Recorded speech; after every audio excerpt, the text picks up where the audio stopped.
In the stillness of a foggy morning, a quiet patrol on a dusty road turns into an unforgettable encounter between man and beast. 4 trackers, chasing poachers deep in the wilderness, suddenly face a majestic lion, not as a threat, but as an unlikely protector. What unfolds is a tense standoff, where instincts clash with unexpected silence, and a powerful presence challenges everything they thought they knew about the wild. This isn't just a story about survival. It's about a silent guardian that redefines the fragile boundary between humans and nature. Get ready to witness a moment where nature chooses to save. The morning had just begun. The fog on the dirt road was slowly lifting with the first light of the sun. Kurumo's eyes were fixed on the road, his hands steady on the steering wheel. The Land Cruiser moved at a slow pace. There was no rush, no noise. The atmosphere was calm. This place was always like this in the early hours. The birds had not yet started to sing, the monkeys still slept, and the trees remained still.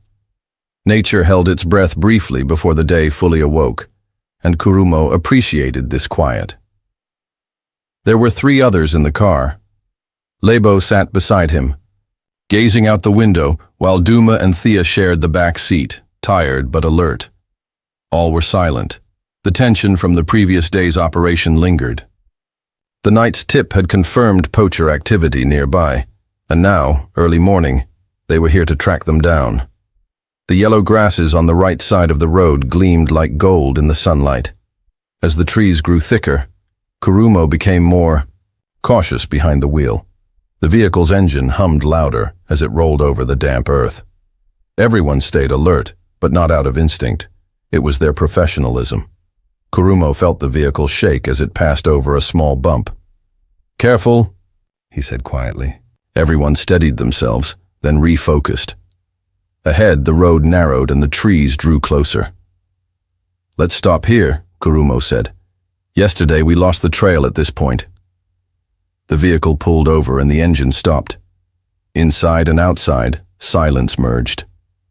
No one moved at first. Then Lebo opened the door, followed by Timba. Duma grunted softly while lifting his backpack. When Kurumo stepped out, the first thing he noticed was the bush to the right of the road.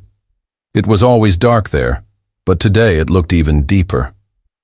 This did not bother him. He only glanced briefly and moved on. It was a road he knew well, having traveled it many times. About a minute after stepping out, Duma suddenly froze, his eyes fixed across the road. "Look at this," he said. Kurumo glanced over and saw movement in the bushes. At first it was unclear, maybe the wind or a small animal, but then it became distinct. A body emerged slowly from the dense foliage, a broad-shouldered male lion with a yellow mane. His footsteps made no sound, but his weight pressed heavily on the ground. His body faced forward, but his head turned left, directly towards them. He watched with steady eyes but did not move. Lebo took a step back. "What is he doing?" he whispered. Kurumo didn't answer. He had seen lions before, but this was different. This lion stayed still. It neither fled nor approached. It just watched.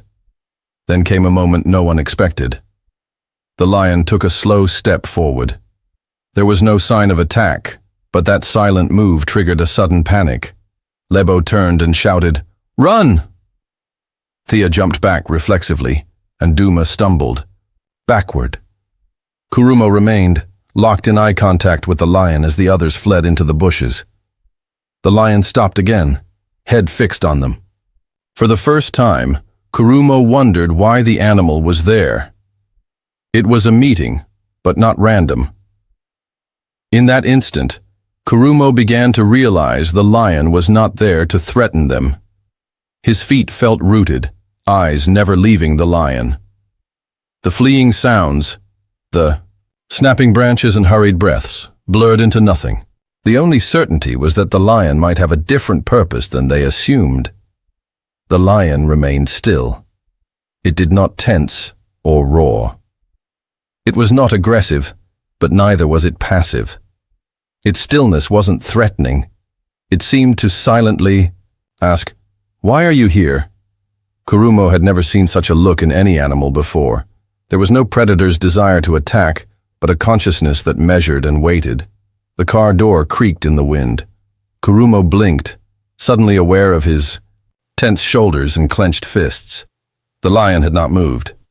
When silence returned, it stepped back slightly, though its gaze stayed fixed on their spot. Kurumo scanned the area. Lebo and Duma were hidden in the bushes. He couldn't see Thea. Then, faintly, he heard a subtle, almost inaudible sound down the road, like a breaking branch, but fuller and deliberate. It was a human sound. Kurumo's expression tightened as he looked along the road. Something was moving, not bodies, but shadows. Unlike nature's random shadows, these moved slowly and deliberately. Then a flash, sunlight reflecting off metal, and the sharp sound of rifles. Poachers. Kurumo's first feeling was fear, not for himself but for his friends hiding nearby. The lion remained in place but turned its head slightly, listening. Kurumo watched carefully as the lion's body shifted a little, raising one front leg but not moving forward. It waited. The lion sensed the danger coming. In that moment, a realization formed. The animal had not only noticed them, but also sensed the threat behind. Perhaps that's why it stood by the roadside, watching them without blinking. Maybe it wanted them to leave because something worse awaited. The lion didn't move forward but tensed, lifted its head, and sniffed the wind from the right. Kurumo turned the same way and caught the scent of fresh gunpowder. The clearing in that direction quivered slightly, leaves rustling. Far off came a faint roar, the reply of another lion signaling danger. Kurumo held his breath.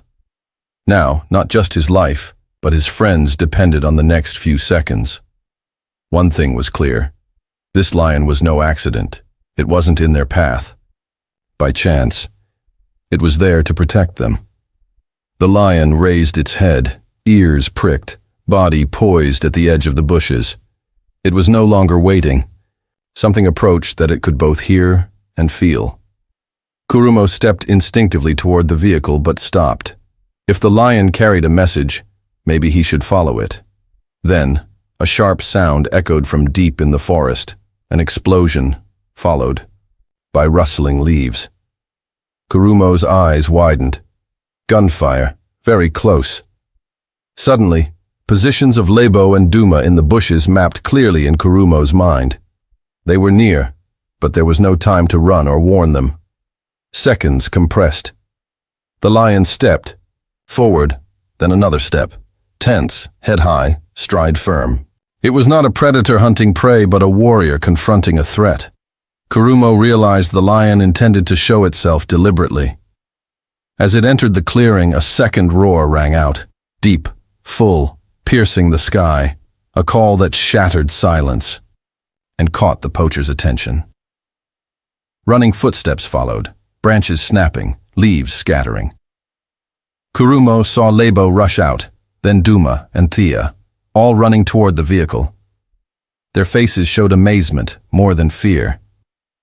Their eyes were fixed on the lion, as if saying, "He saved us." The lion let them pass, making no move or change in direction. It stood, eyes on the forest. The threat was still present, but its mission seemed complete. Kurumo returned to the vehicle, checked on the others, all panting but safe. His eyes stayed on the lion behind him. The animal slowly turned, locking eyes with Kurumo once more. This time the look was approving, not hostile. Then, silently, it turned away and disappeared into the bushes. Shadows enveloped it again. Its steps lightened, its presence faded. Only the trembling leaves remained. No one spoke for minutes. The vehicle started but did not move. Kurumo took one last look in the mirror. The forest was unchanged, as if nothing had happened. But on that road, something had shifted, an invisible line between man and nature redrawn by a lion that morning. Sometimes, nature doesn't just warn, it saves.